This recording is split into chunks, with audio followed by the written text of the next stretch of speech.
이스라엘 백성들이 애굽에 내려간 지 430년입니다. 처음에는 요셉으로 인해서 그야말로 이스라엘이라고 하는 그 민족이 큰 환영을 받으면서 그 땅에 정착하게 됩니다. 그러나 그것도 잠깐, 이제 요셉을 알지 못하는 애굽의 임금이 이제 나라를 다스리게 되고, 그때부터 서서히 이방 민족에 대한 차별이 시작됩니다. 그리고 결국은 이 이스라엘 백성들은 애굽의 백성들에게 노예가 되어져 버리게 됩니다. 애굽의 나라의 큰 일들을 자기들 스스로가 감당해 가면서 힘든 고역을 하게 되고, 그래서 늘 불안과 두려움 가운데, 억압과 착식 가운데 살아가는 힘없는 연약한 그런 백성이 되어져 버립니다. 그런 이스라엘 백성을 하나님께서 긍휼히 여기셔서 이제 그들을 다시 약속의 땅으로 이끌어 가시는 그 과정을 우리는 계속 살펴보았습니다.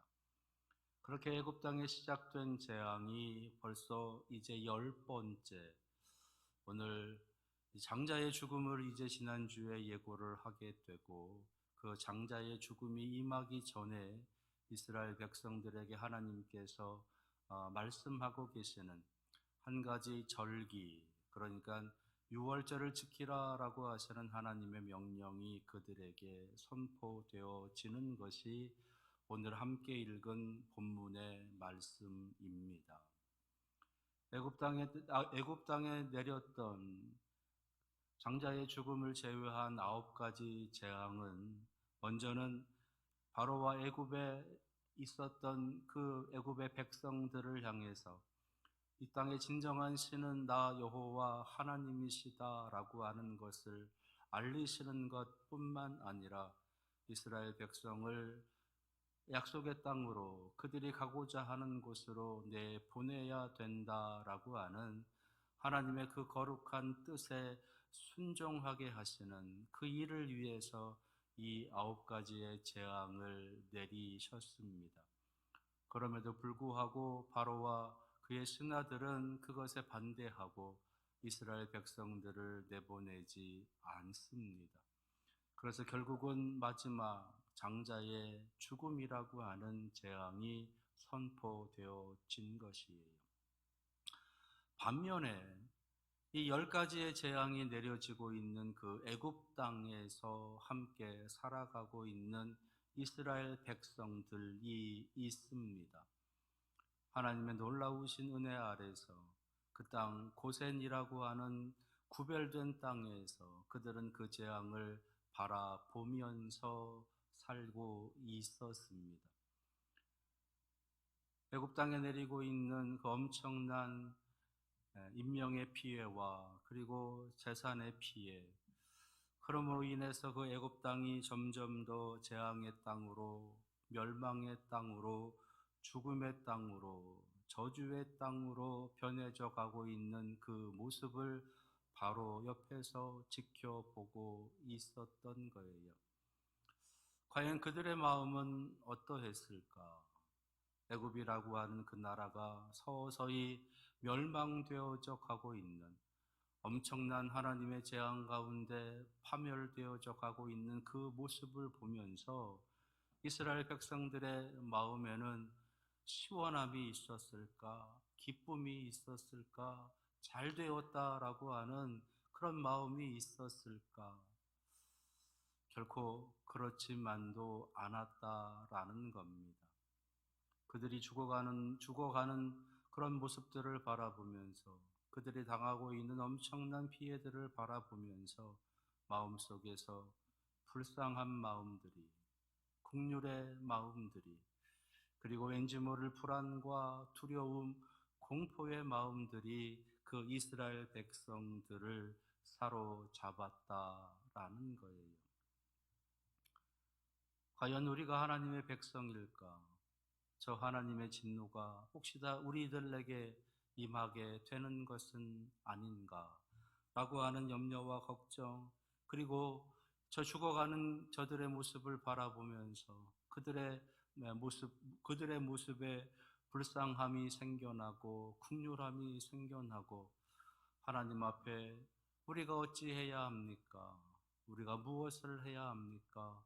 우리가 어떻게 해야 합니까? 라고 하는 그런 하나님을 향한 그런 기도도 분명히 올려 드렸을 것이에요. turuki의 시리아 지진을 바라보면서 여러분들은 무슨 생각을 하십니까? 이 땅에서 벌어지고 있는 일이 아니기 때문에, 다른 나라에서 일어나고 있는 일이기 때문에 그럴 수 있으려니, 무엇인가 그들이 잘못한 게 있으니까 하나님께서 그렇게 벌 주시는 것이려니 하면서 그냥 어쩌면 당연히 일어나야 될 일이 일어나고 있는 듯이, 소위 말세라고 하는 시대를 살아가기 때문에 어쩔 수 없는 것이려니 하면서 넘어가고 있지는 않습니까?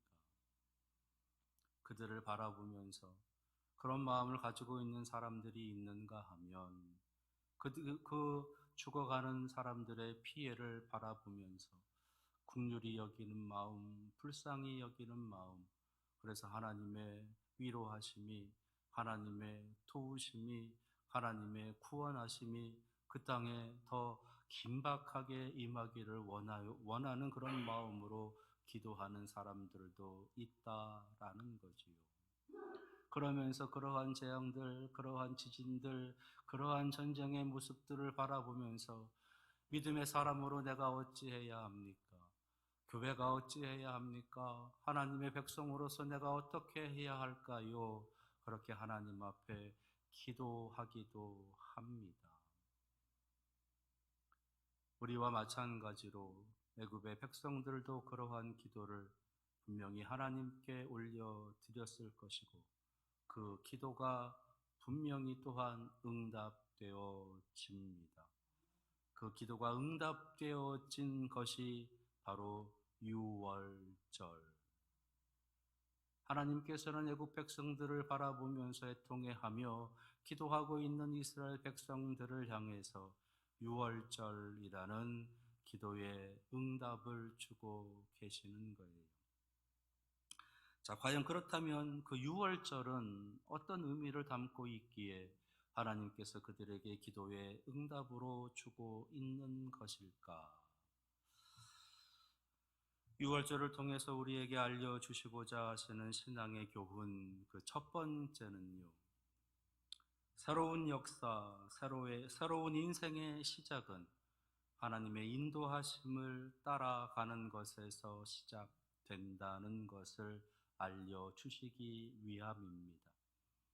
새로운 역사, 새로운 인생의 시작은 바로 하나님의 그 인도하심을 따라가는 것이다는 겁니다.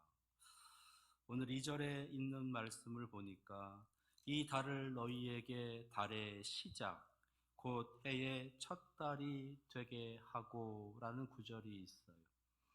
달의 시작, 곧 해의 첫 달이 되게 하라.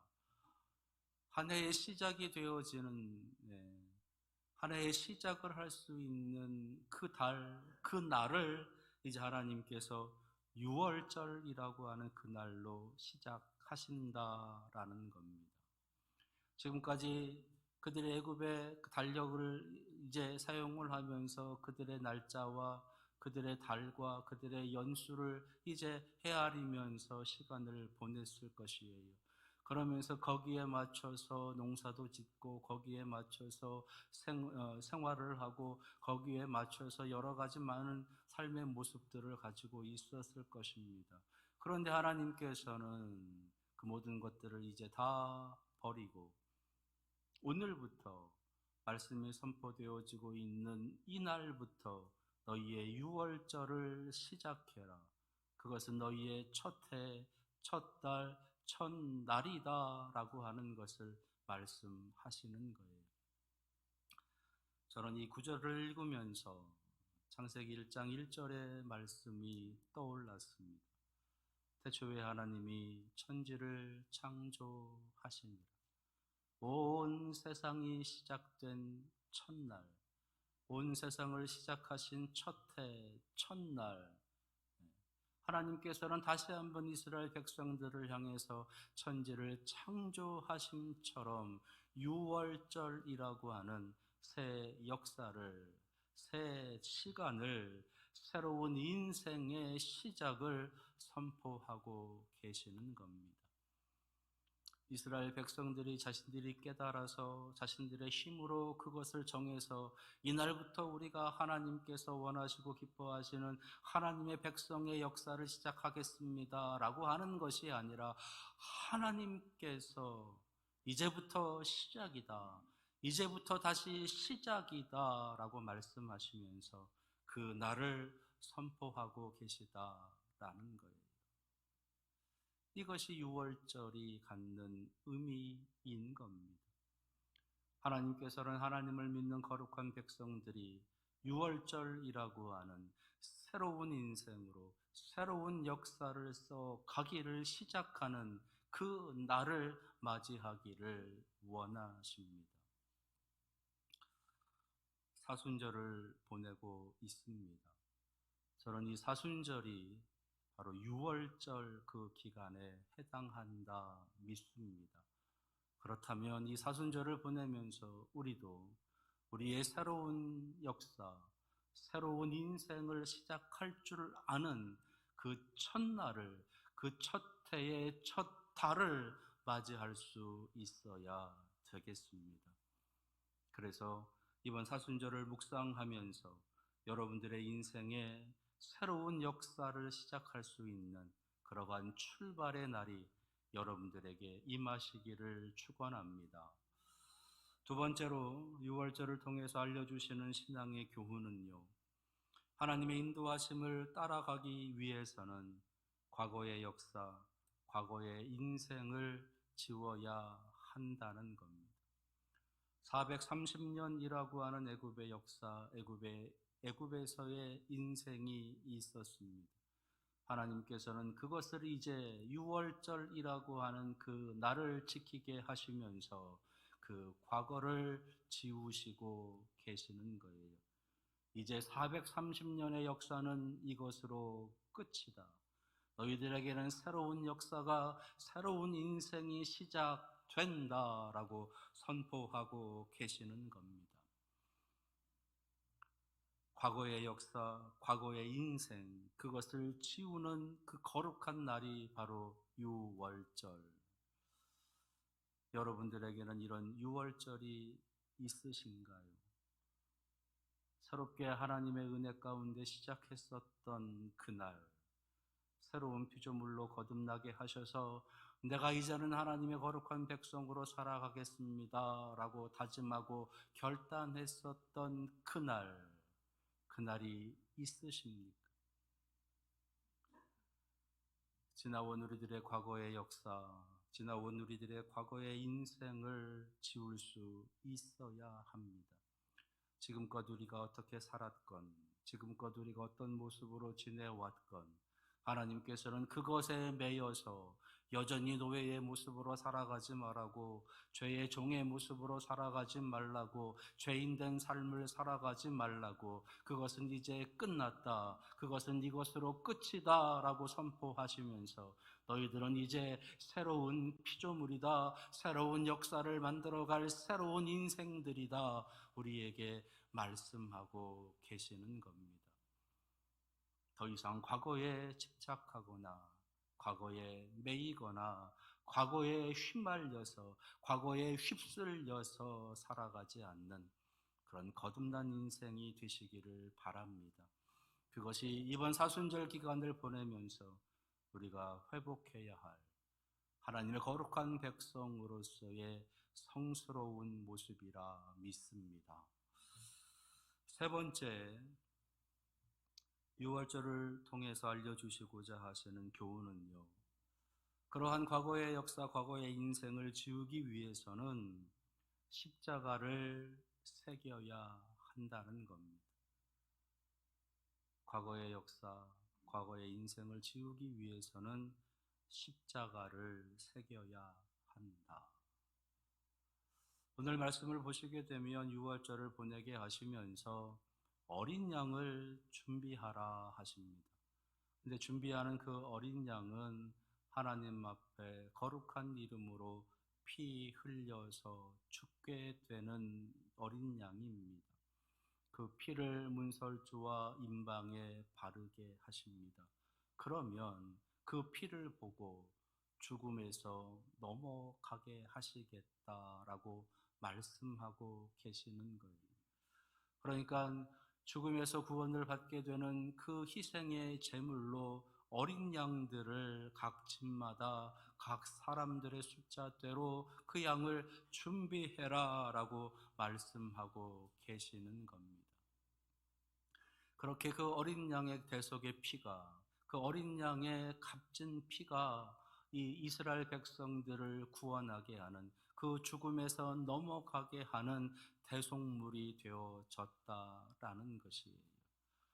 하나님께서는 그 거룩한 대속물을 우리들에게도 원하십니다. 우리들, 과거의 역사와 과거의 인생을 지우기 위해서는 대가가 필요하다는 거예요. 그래서 구약시대에는 많은 제사를 드리면서 제물을 하나님 앞에 바치게 하셨습니다. 그러나 그런 수많은 제물을 바침에도 불구하고 여전히 죄 가운데 허덕이고 죄된 모습으로 살아가는 이스라엘 백성들을 하나님께서는 긍휼히 여기셔서 이제는 더 이상 드려야 될 제사가 필요 없도록 단번에 드리심의 제사를 우리에게 허락해 주십니다. 그것이 바로 예수 그리스도이신 거예요. 예수님을 우리에게 보내주셔서 그 예수 그리스도의 거룩한 희생 제물을 통하여, 예수 그리스도의 그 성스러운 보혈을 통하여 우리의 죄를 용서함 받고 죽음에서 넘어가게 하시는 유월절을 경험하게 하시는 겁니다. 그러시면서 이 아들을 믿는 자마다 영생을 얻게 하신다라고 하시는 생명의 말씀을 약속해 주고 계시는 겁니다. 그래서 우리는 더 이상 드릴 제사가 필요 없고 오직 한 가지, 바로 예수 그리스도를 믿는 그 믿음이 우리에게 필요한 것이에요. 그 예수 그리스도를 믿는 그 믿음이 바로 십자가를 새기는 겁니다. 우리의 몸에, 우리의 마음에, 우리의 생각에 십자가를 새기는 거예요. 내가 예수 그리스도를 통하여 구원받았습니다. 내가 예수 그리스도의 거룩한 보혈로 깨끗하게 되었습니다. 내가 예수 그리스도의 거룩한 보혈로 이제 새로운 인생, 새로운 역사를 시작할 수 있게 되었습니다 라고 하는 그 믿음의 결단을 저 십자가를 통해서 우리의 마음에 새기는 거예요. 그래서 우리 안에 있는 그 십자가를 바라보고 하나님께서는 우리를 구원의 백성으로 인정해 주시는 겁니다. 그래서 십자가는 우리들 몸에, 우리들 마음에 새기는 문설주와 임방에 뿌려졌던 그 어린 양의 피와 같은 역할을 대신하는 거예요. 십자가 없이는 하나님의 백성으로서의 삶을 굳건히 살아가지를 못합니다. 그래서 십자가는 우리에게 꼭 필요한 것이에요. 사순절 기간 우리는 십자가를 묵상합니다.